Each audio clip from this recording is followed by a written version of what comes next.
Okay അല്ലേ?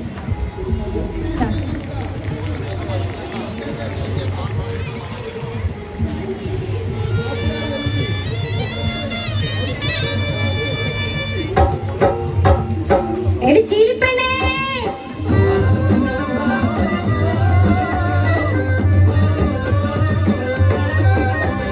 ചകിരി തല്ലി തൊണ്ടിയാക്കി കയറുമിരിക്കും ഞങ്ങൾ വേമ്പനാട്ടു തീരത്തെ പെൺമണികൾ.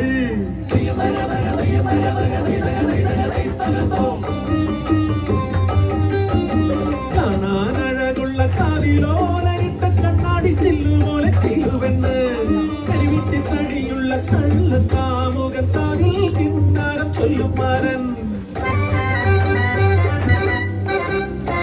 അവർക്കൊരു വാക്കുഞ്ഞ് ചിന്ന കോരൻ സുഖമേറും സന്തോഷ നാളുകള്.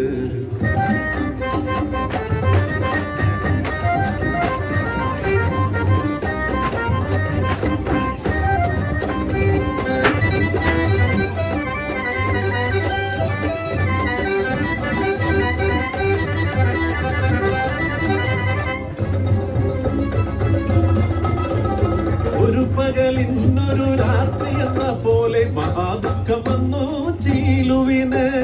കർക്കിടകം കാലി തുള്ളിപ്പെയ്യും രാത്രി പട പൊട്ടി മാറൻ മരിച്ചുപോയി.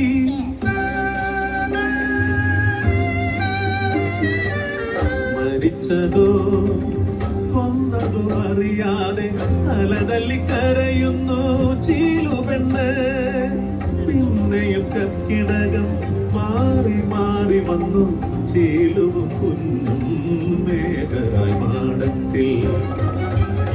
തക്കം നോക്കി കറങ്ങി നടക്കണ മൂപ്പൻ നായര് ചീലുവിലാശയുമായി. തമ്പ്രാന്റെ ശിങ്കിടി മൂപ്പൻ നായര് ഒരു രാത്രി ചീലുന്റെ മാടത്തിലെത്താണ്.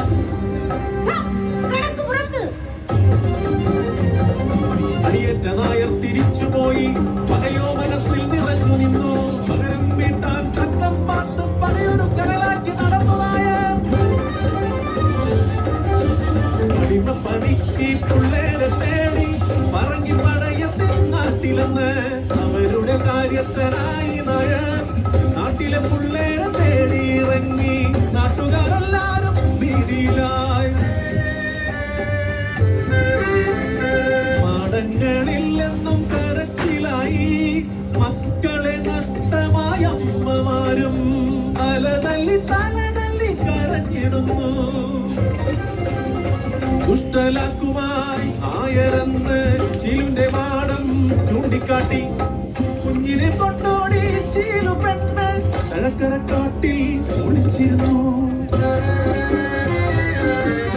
നാടുകളിൽ ഒരു നാൾ രാത്രിയിൽ നായരും പറങ്കികളും ചീലിന്റെ മൂലയിലെത്തിടുന്നു. നായർ തൻ പകയുടെ പകരം വീട്ടാൻ. ദൂരേന്തു കുളമ്പടി കേട്ടു വച്ചീലു ഞെട്ടിയുണർന്നു. എന്തു ചെയ്യാൻ വേറൊരു വഴിയും ഇല്ലാതെ ചീരു വലിയൊരു കൊട്ടയിലിരുത്തിയ കുഞ്ഞിനെ ചീഞ്ഞ തൊട്ടിനാൽ മൂടിടുന്നു. നായരും കൂട്ടരും മാടത്തിലെത്തുന്നു. കോപത്താൽ ചുറ്റിനും നോക്കിടുന്നു. നീലിയെ തല്ലി